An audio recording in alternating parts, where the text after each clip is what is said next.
Sengilihambile leli lizwe ngase ngayibona into enhle ngale ndlela.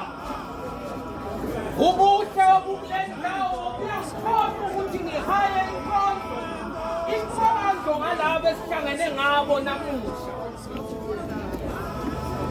Namuhla Skhosana wenza isimanga. Uthatha umangumalo uzwide kalanga ukuthi abe uMakosi.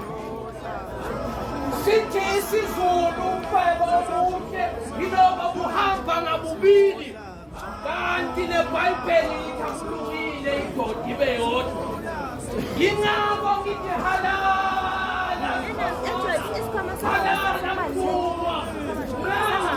Bahonga ngezinkomo esangweni. Abanye bahonga ngezinkomo. Lawa ngamazwi omfundisi anika intshumayelo, ashumayela azakhutha amaswebu, athi ithandanani, athi izandla zingebanani, ikholisile nasikholisane. Kodwa satshumayela njalo, wasukuma omunye umama, wathi mina ngisukuma sesiyaqeda ngohlelo, ngizobiza manje